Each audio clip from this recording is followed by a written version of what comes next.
Welcome to Same Spit, Different Face TV. Well, my opinions is facts, and if you don't like my opinions, you can start your own podcast.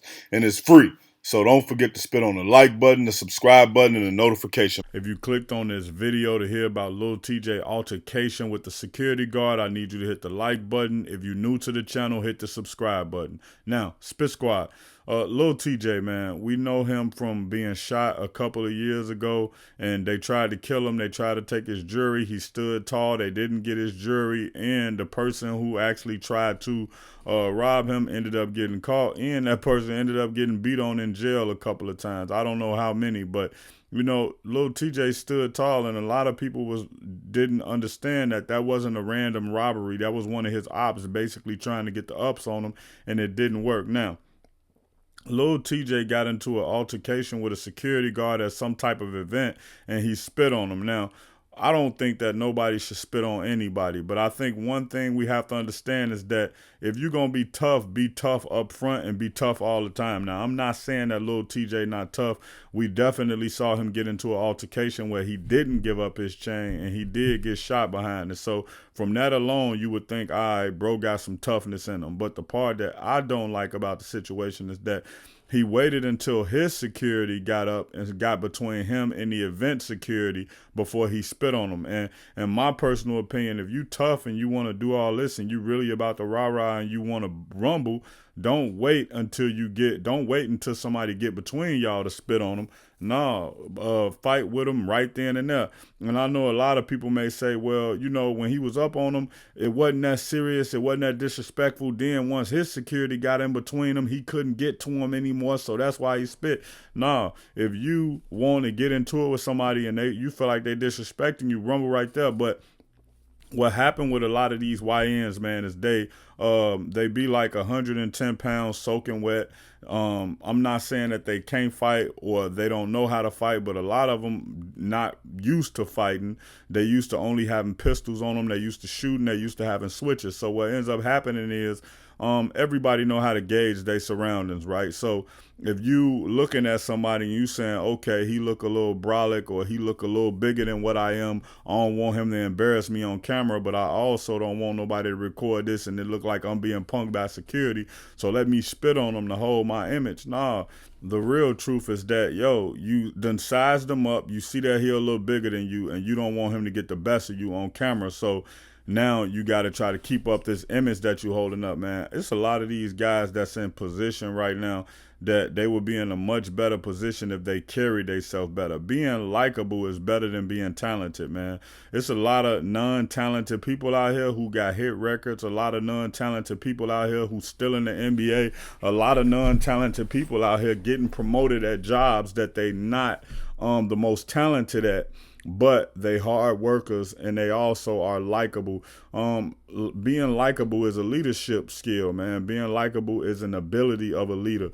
When people like you, they follow you better. When people don't like you, they react to you. The way being likable determines whether people believe your story or not. We see it all the time when we see people go to trial, when we see lawyers up there talking. We just saw the Young Thug trial and all the jurors kept saying we didn't like, I can't even remember her name now, but they didn't like the prosecutor who was prosecuting Young Thug's case. So it was a lot of different stuff that was basically going on in these different trials and things, and it actually makes a huge difference in the way that things play out and the way that things go. So hopefully Lil TJ get this together. I expect him to be sued at some point, but if I'm a man and another man spit in my face, you know, they say turn the other cheek, and you should turn the other cheek when you can, but you also only human. I couldn't imagine me seeing him somewhere and not putting hands on him. And then another thing that these people don't be thinking about, man, a lot of times they be disrespecting people because they white, or they be disrespecting people because they think they smaller or lower on the totem pole. But you never understand who these people are connected to, who these people know, what these people do for a living. For all you know, that guy could be doing security guard in his off time, but he's actually an officer. For all you know, that guy could be somebody's son doing security, but he got ties to the Russian mob, but he decided to stay he decided to keep his name clean and go the legit way. For all you know, this guy could be a serial killer in his spare time and have the resources to do whatever he need to do to you, or he could have somebody who's a millionaire, or he could have a friend who's an executive in a music business and bury your career. A lot of people be doing things to people without even really gauging the consequences of their actions, man. And so when we look at a lot of these things, man, and I see this going through the internet a lot right now, and Lil TJ have been in a couple of situations, and I'm seeing people constantly saying, "Oh, I see why he got shot. Oh, I understand why they shot him. Oh, I understand why people are always doing stuff to him and he always into it." I mean, and we look at a lot of these situations, and I do understand a lot of these guys been in the streets longer than they actually been rappers. But at this point, Lil TJ been a rapper for a long time. Not only that, Lil TJ has had money for a while now. Now you do have to give him some grace, man, because he's only 23 years old. But one thing everybody have to understand is that being that type of person or doing those type of things can cut your life short for all the reasons I just named, man. You don't know who this man is. You don't know his mental stability. And I remember I was watching the interview and this one guy said, "Yo, guys always say what they gonna do to other guys. Oh, if somebody step on my shoes tonight at the club, I'm gonna knock them out. I'm gonna smack them. I'm gonna shoot them." But they never take into account what that other guy might do to them in return. They never take into account what that other guy team or group have up their sleeves for them. So everybody's saying F the other side, but the other side is also prepared to say F you as well. So hopefully this ends well for Lil TJ, but you get what you put out, man. So the energy you put out is what you get back. And I'm not necessarily saying anything about karma, but I'm saying if you known to be a shooter, right? When somebody come approach you, they gonna come approach you with the energy that you are a shooter. They not gonna approach you as if you a lame somebody they could slap, move around or whatever. So when somebody looks at you and Lil TJ spit on you, well, guess what? The next security guard who saw that video or the next police officer who saw that video is gonna say, "Hey, this is a guy who likes to spit on people. So let me stay within range of him. So if he spits, I can get my hand on him." Or security guard might watch that video and say, "Yo, that was one of the people I worked on who he spit on. So soon as I get into it with him, I may antagonize him to get into it with him to make him step out his body so I can stomp him and put feet on him." So hopefully Lil TJ grow from this and he learn. But hey man, you spit in somebody's face, you got to be willing to take whatever come with it. And it might be some consequences, not only monetary consequences, but it might be some physical consequences as well.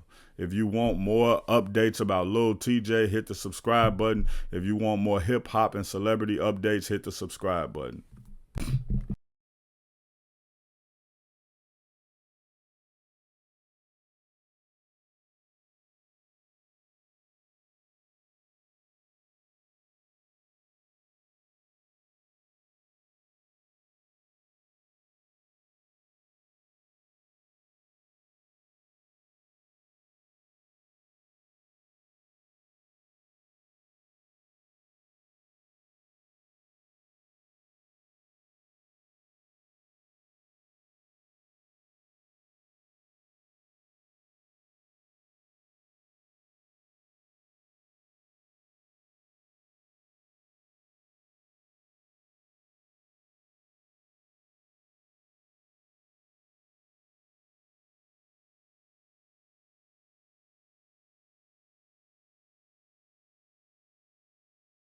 Check out my original Chicago hood movie in the end screen, No Time to Play Fair. If you into sneakers, you a sneakerhead, you love seeing the new Jordans, Pumas, whatever it may be, subscribe to Kicking It with Fairplay 2333. If you trying to follow me on my basketball journey, my weightlifting and fitness journey, and also be inspired to get back on your fitness journey, Subscribe to Fair Play, Flex, and Fadeaway.